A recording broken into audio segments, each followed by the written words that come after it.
کہ آدمی جب بہت زیادہ دکھی ہوتا ہے خواہش کرتا ہے کاش میں مر ہی جاؤں, مجھ پہ موت آ جائے. اللہ کہتا ہے اس کو موت بھی نہیں آئے گی تاکہ عذاب برقرار رہے, عذاب برقرار رہے اس سختی کے ساتھ. فرمایا فالذین کفروا قطعت لهم ثیاب من نار, جو لوگ کفر کر کے رب العالمین کے پاس آئیں گے دوزخ میں ڈالے جائیں گے. رب العالمین کیا کرے گا؟ قطعت لهم ثیاب من نار. آج آپ کپڑے کی دکان پر بیٹھ کر کہتے ہیں یہ تھان دکھائیے, یہ تھان لائیے, اس میں سے اتنے میٹر کاٹیے, اس میں سے اتنے میٹر کاٹیے. رب العالمین کہتا ہے ہم بھی دوزخ میں کپڑے کے سارے تھان کھول کے ڈال دیں گے. قطعت لهم ثیاب من نار. فرمایا آگ کے تھان ان کے سامنے ہوں گے, انہی میں سے ان کے لباس کاٹیں گے اور اسی آگ کے لباس کو ان کے جسموں پر لپیٹ دیں گے. اور بعض کو اتنا عذاب. اللہ کے رسول سے صحابہ کرام نے پوچھا اللہ کے رسول آپ کے چچا ابو طالب نے آپ کی بڑی خدمت کی ہے, بڑی خدمت کی ہے, بڑی محبت آپ سے کیا کرتا تھا, کیا آپ کی محبت آپ کی خدمت کوئی فائدہ اسے دے گی؟ آپ نے فرمایا ہاں ضرور فائدہ دے گی. اتنا فائدہ ہوگا کہ میرے چچا کو سب سے ہلکا عذاب ہوگا. کیسا عذاب؟ دوزخ کے جوتے رب العالمین پہنائے گا. یغلی دماغہ کغلی الحمیم. جوتے دوزخ کے پاؤں کے نیچے ہوں گے, دماغ سر کے اندر, کھوپڑی کے اندر دماغ بھیجا مغز ایسے کھولے گا جیسے چولہے پر رکھی ہوئی ہنڈیا کے اندر پانی کھولتا ہے. یغلی دماغہ کغلی الحمیم. وہ یہ سمجھے گا دنیا میں اس آخرت میں سب سے سخت عذاب مجھے دیا جا رہا ہے, سب سے سخت. یہ ہے کیا؟ سب سے ہلکا عذاب ہے. میرے بھائیو دوزخ میں کپڑے بھی ہیں, دوزخ میں کھانے بھی ہیں.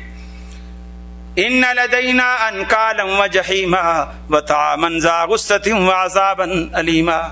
اے انسانو تمہارے گلے میں ڈالنے کو توق بھی ہیں, پاؤں میں ڈالنے کو بیڑیاں بھی ہیں, اور گلے میں اٹک جانے والے کھانے بھی ہیں. اور جب انسان کھانا کھاتا ہے بوٹی اٹک جائے, ہڈی پھنس جائے, نوالا پھنس جائے, اوپر کا سانس اوپر, نیچے کا سانس نیچے, تو انسان پانی مانگتا ہے. فرمایا جب وہ کھانا حلق سے نیچے نہیں اترے گا, گلے میں پھنسے گا, پانی مانگے گا. یغاثو بماء کالمہل. ہم پانی دیں گے ایسا پانی جیسے تیل کے نیچے میل بیٹھا ہوتا ہے وہ پانی, اور گرم اتنا کہ یشوی الوجوہ. وہ گلاس اس کے چہرے کے قریب آئے گا, چہرہ بھن کر کباب ہو جائے گا, پی نہ سکے گا. ثم صبوا فوق راسہ من الحمیم. فرمایا وہ گرم پانی کھولتا ہوا اس کے سر پہ ہم ڈالیں گے. یسحر بہ ما فی بطونہم والجلود. وہ پانی جب سر پہ پڑے گا فرمایا دماغ کو پگھلاتا ہوا, گلے کو چیرتا ہوا, انتڑیوں کو پھاڑتا ہوا باہر نکل جائے گا. والجلود جو اوپر سے گرے گا چمڑی ادھیڑ کے رکھ دے گا. ایک چمڑی ادھر جائے گی, بدلناکم جلودا غیرہا لیذوقوا العذاب. ایک چمڑی ادھڑے گی ہم دوسری چڑھا دیں گے, وہ ادھڑ جائے گی تیسری چڑھا دیں گے. یہ چمڑی کا بھی بڑا عجیب سسٹم ہے جو رب العالمین نے. یہ ڈاکٹروں سے پوچھئے, یہ جو انسان کے جسم میں درد محسوس کرنے والے جو خلیے اور نسیں ہیں نا, یہ صرف جلد کے اندر ہوتے ہیں, گوشت میں نہیں ہوتے. آپ نے کبھی انجیکشن لگوایا ہو تو آپ کو پتا ہوگا جب سوئی اوپر کی کھال کو پار کرتی ہے اس وقت تو درد ہوتا ہے, جب اندر چلی جاتی ہے پھر درد نہیں ہوتا. درد محسوس کرنے والے جو خلیے ہیں وہ ہماری کھال میں اللہ رب العالمین نے جال کی شکل میں بچھا دیے. اور اللہ نے فرمایا, حکمت بھی اللہ نے یہی بتلائی کہ دوسری جلد کیوں چڑھائیں گے, لیذوقوا العذاب. دوسری چمڑی اس لیے چڑھائیں گے لیذوقوا العذاب, تاکہ عذاب چکھنے کا جو سلسلہ ہے وہ بند نہ ہو. ایک کھال اترے گی تو پھر دوسری چڑھائیں گے تاکہ پھر اس کو تکلیف, وہ اترے گی تو تیسری چڑھائیں گے تاکہ پھر اس کو تکلیف. تو میرے بھائیو اس دن سے اللہ رب العالمین نے مختلف زاویوں سے ہمیں, اللہ رب العالمین نے مختلف زاویوں سے ہمیں ڈرایا ہے کہ اس کسی بھی شکل میں ہم اس دن سے ڈریں, اللہ کا خوف پیدا کریں, اور خوف پیدا کرتے ہوئے اپنے رب کو پہچانیں, اپنے رب کو پہچانیں, اس کا کہا مانیں, اس کی بات مانیں, اس کے بندے بن کر زندگی گزاریں. ارے وہ ہمارا مالک ہے, خالق ہے, رازق ہے, اس کا دیا ہم پیتے ہیں, اس کا دیا ہم کھاتے ہیں, اس کا دیا ہم پہنتے ہیں. ارے اسی کے فضل سے ہم جیتے ہیں. ارے اسی کے فضل سے آج بولتے ہیں، اسی کے فضل سے آج سنتے ہیں، اسی کے فضل سے آج دیکھتے ہیں، اسی کے فضل سے آج ہمارے ہاتھ پاؤں سلامت ہے۔ اگر اسی کو ہم نے ناراض کر دیا، وہی ہم سے روٹھ گیا جو سب کا داتا ہے، جو یہ سب نعمتیں دیتا ہے، اسی کو ہم نے ناراض کر دیا، وہی ہم سے روٹھ گیا، تو ہمارے پلے کیا رہے گا؟ ہمارے پلے کیا رہے گا؟ میرے بھائیو، وہ ایسا طاقت والا ہے۔ اما عائشہ صدیقہ رضی اللہ تعالی عنہ فرماتی ہے، اللہ کے رسول، میں آخری لمحات جو اللہ کے رسول نے اس دنیا میں گزارے ہیں، اس وقت میں آپ کے ساتھ تھی، آپ کا سر مبارک میری چھاتی کے ساتھ تھا، میں نے ایسے روکا ہوا تھا، میں ان لمحات میں آپ کے ساتھ تھی۔ اللہ کے رسول بار بار پانی میں، ٹھنڈے پانی میں ہاتھ ڈالتے، اپنے چہرے پر پھیرتے، اس بخار کی تپش کی وجہ سے چہرے پر پھیرتے، اور بار بار یہ کلمات زبان پر لاتے، اللہم اعنی علی سکرات الموت وغمرات الموت، اے اللہ میں تیرا کمزور اور ناتواں بندہ ہوں، موت کی سختیاں، یہ موت کی شدت میں برداشت نہیں کر سکتا، اللہ اس سختی اور شدت کو برداشت کرنے کی اعنی، مجھ میں ہمت اور قوت اور طاقت پیدا فرما۔ میرے بھائیو، اللہ کا رسول بھی اللہ سے ڈرتا ہے، اللہ کا رسول اللہ سے ڈرتا ہے، اور ہم کچھ نہ ہو کر نہیں ڈرتے، وہ سب کچھ ہو کر، اللہ کا پیغمبر ہو کر، اللہ کا قریبی ہو کر، اللہ کا برگزیدہ ہو کر، جس پر رسالت اور نبوت کا آخری تاج اللہ نے اس کے سر پہ رکھا ہے، وہ اللہ سے اتنا ڈرتا ہے، اور ہم جس کے پلے کچھ بھی نہیں ہے، اللہ کا ڈر، اللہ کا خوف ہم نکال کر دنیا میں دندناتے پھر رہے ہیں، یہ بات کچھ سمجھ سے بالاتر ہے۔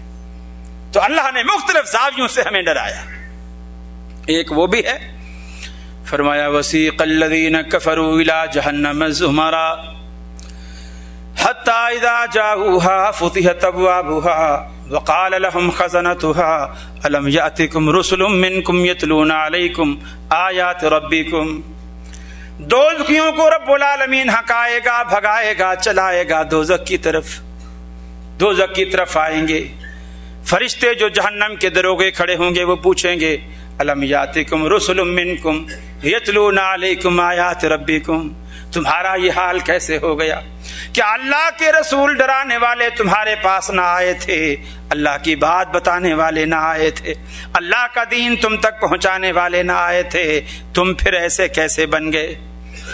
یتلون علیکم آیات ربکم، وہ تم پر اللہ کے قرآن کی آیات پڑھتے تھے، وینذرونکم لقاء یومکم ھذا، آج کے دن سے وہ تمہیں ڈرایا کرتے تھے۔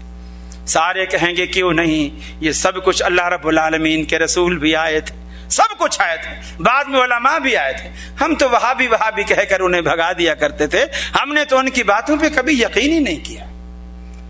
لوگ جتنی باتیں جہنم کی، پلسرات کی، عذاب قبر کی، لوگوں کے سامنے بے شمار موقعوں پر، پنجاب میں کئی دفعہ ایسا موقع ملتا ہے پاکستان میں بات کرنے کا، تو یقین مانیے گاؤں گوٹھوں کے لوگ یہ کہتے ہیں میاں یہ مولویوں نے چندہ بٹورنے کے لیے لوگوں کو ڈرانے کے ایسے طریقے بنائے ہوئے، کچھ بھی نہیں ہے، کچھ بھی نہیں ہے، یہ ایسے ڈراتے ہیں مولوی، پلسرات ایسی ہے، فلانا ایسا ہے، دوزخ ایسی ہے، جنت ایسی ہے، حور و غلمان کی لالچیں دیتے ہیں، کچھ بھی نہیں ہے۔